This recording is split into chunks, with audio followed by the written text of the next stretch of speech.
रहे हैं दैनकाशी news channel, सच है तो बोलेगा।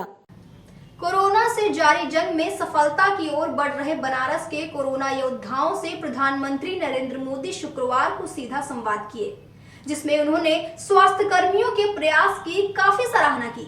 पीएम नरेंद्र मोदी का नया मंत्र जहां बीमार वहीं उपचार ने फ्रंटलाइन वर्कर्स, चिकित्सक और पैरामेडिकल स्टाफ का उत्साहवर्धन किया।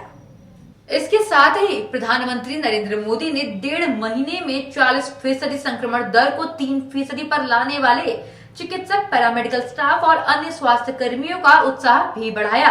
वहीं कमिश्नरी सभागार में प्रशासनिक अधिकारी और जनप्रतिनिधियों ने तीसरी लहर की आशंका व उसकी तैयारियों की जानकारी भी पीएम को दी और कोरोना के दूसरी लहर के उतार चढ़ाव की पूरी कहानी 3 मिनट के वीडियो के जरिए प्रशासन ने प्रधानमंत्री को दिखाया। आपको बताते चले कि प्रधानमंत्री नरेंद्र मोदी ने शुक्रवार की सुबह वर्चुअल माध्यम से कोविड-19 के संक्रमण का हाल और तीसरी लहर की तैयारियों की जानकारी ली। इस दौरान बीएचयू, डीआरडीओ, दीनदयाल राजकीय जिला अस्पताल, एएसआईसी सहित अन्य अस्पतालों के चिकित्सकों से कोरोना संक्रमण की जानकारी भी ली। इसमें प्रधानमंत्री नरेंद्र मोदी ने चिकित्सकों की भूमिका और संकट काल के उनके अनुभवों को साझा किया। दरअसल कोरोना की दूसरी लहर की जबरदस्त चपेट में आए वाराणसी ने 1.5 महीने में स्थिति को संभाल लिया है। 40% तक पहुंचा संक्रमण दर अब पिछले 3 दिनों से 3% पर पहुंच गया है। 1 अप्रैल से संक्रमण दर बढ़ने का सिलसिला अब धीरे धीरे थमने लगा है, मगर अप्रैल के दूसरे और तीसरे सप्ताह में कोरोना संक्रमण की दर 40% से ज्यादा पहुंच गई थी। आप सभी ने एक एक मरीज की जीवन रक्षा के लिए दिन रात काम किया। खुद की तकलीफ, आराम, इन सब से ऊपर उठकर जी जान से जुटे रहे, काम करते रहे। आपकी इस तपस्या से बनारस ने जिस तरह इतने कम समय में खुद को संभाला है, आज पूरे देश में उसकी चर्चा हो रही है। साथियों, इस मुश्किल दौर में बनारस की सेवा में लगे हमारे जनप्रतिनिधियों ने और अधिकारियों ने भी, हमारे सुरक्षा बलों ने भी लगातार काम किया है। ऑक्सीजन की सप्लाई को बढ़ाने के लिए ऑक्सीजन प्लांट शुरू किए गए, कई नए ऑक्सीजन प्लांट भी लगाए गए। बनारस समेत पूर्वांचल में नए वेंटिलेटर्स और ऑक्सीजन कॉन्सेंट्रेटर्स की भी व्यवस्था की गई। साथियों, बनारस ने जिस स्पीड से इतने कम समय में ऑक्सीजन और आईसीयू बेड्स की संख्या कई गुना बढ़ाई है, जिस तरह से इतनी जल्दी पंडित राजन मिश्र कोविड अस्पताल को सक्रिय किया है, ये भी अपने आप में एक उदाहरण है। आधुनिक तकनीक वाली नई मशीन्स आने से यहां आरटीपीसीआर टेस्ट की संख्या भी बढ़ी है। मुझे बताया गया है कि बनारस का इंटीग्रेटेड कोविड कमांड सेंटर भी बहुत व्यवस्थित तरीके से काम कर रहा है। आपने जिस तरह से टेक्नोलॉजी का प्रयोग किया, सभी जरूरी व्यवस्थाओं को मरीजों और आम लोगों के लिए सुलभ बनाया, वो अनुकरणीय है। क्या आपको लगा?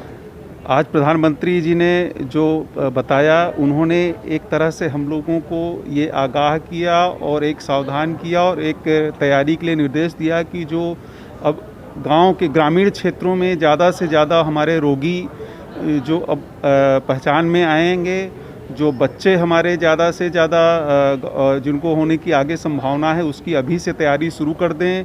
गांव के सारे चिकित्सकों को अभी से ट्रेनिंग देना चालू करें। गांव में वेंटिलेटर कैसे चला जाए, इसके लिए ट्रेनिंग दिए जाएं। तो जहां बीमारी हो वहीं, जहां बीमार वहीं उपचार, इस दिशा में काम करने के लिए हमको प्रेरित किया है और साथ में ये भी कहा है कि वैक्सीन का अपना नंबर आने पे ज़रूर से ज़रूर लगवाएं। एक भी वैक्सीन की वेस्टेज ना होनी पाए, जिससे से ज़्यादा लोगों को हम आगे जान बचा पाएँ, दोबारा इस तरह की जो है परिस्थिति पैदा ना हो और हर मरीज को हमेशा बिस्तर मिल पाए, इलाज मिल पाए और उसके घर के पास मिल पाए। यही मुख्य उनका हमारे आज के बारे में उनका जो वार्ता का सार मैं बोल सकता हूँ। मैं मनमोहन लोधा होमी बाबा कैंसर हॉस्पिटल, महामना पंडित मदन मोहन मालवीय कैंसर हॉस्पिटल में नर्सिंग ऑफिसर पद पे कार्यरत हूँ। से वर्चुअल संवाद में आज काफ़ी उनसे प्रेरणा मिली है और उन्होंने हेल्थ केयर वर्कर का हौसला अफजाई किया है और हमें हमेशा प्रेरित किया है कि इस तरीके से ही आप कोविड में काम करते रहिए और देश की सेवा करते रहिए। सर, प्रधानमंत्री से वर्चुअल संवाद था सर, इस पे क्या मतलब फिर कहेंगे, उन्होंने मतलब फिर क्या राय दिया? उन्होंने 4 प्रमुख माननीय कमिश्नर साहब ने प्रेजेंटेशन किया और 4 अस्पतालों के जो प्रमुख थे उनसे उन्होंने बात किया, DRDO के, भाभा के और BHU के और SSPG हॉस्पिटल के।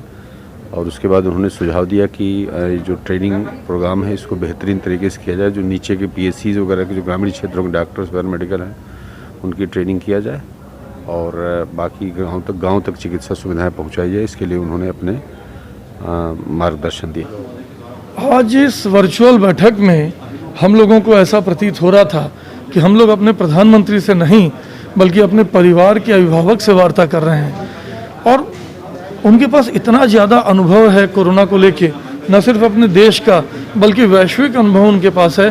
तो मुझे तो किसी बहुत बड़े चिकित्सक की तरह प्रतीत हो रहे थे। उन्होंने इस बीमारी के एक पहलू की जानकारी है। उन्होंने सारे चिकित्सकों से बात की, प्रशासन से बात की, हम लोगों को जनप्रतिनिधियों के भी कामों की सराहना की, चिकित्सकों की भी सराहना की और एक बिंदु पे मार्गदर्शन दिया।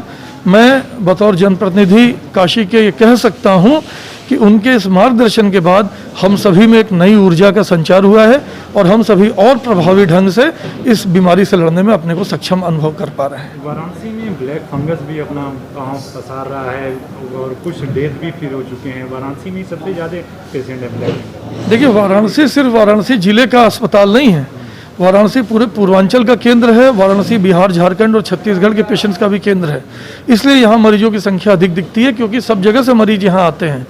ब्लैक फंगस के मरीज अभी बहुत कम हैं और माननीय प्रधानमंत्री जी ने ब्लैक फंगस के मरीज अगर बढ़ते हैं तो उसके लिए भी पूरा तैयार रहने के लिए हम लोगों को सहेजा है। 2-3 दिन पहले ही हम प्रशासन और चिकित्सकों के बीच, जनप्रतिनिधियों के बीच एक बैठक हुई थी जिसमें इसकी तैयारी ऑलरेडी हम लोग कर रहे हैं। आप देख रहे हैं डैन काशी न्यूज चैनल। सच है तो बोलेगा।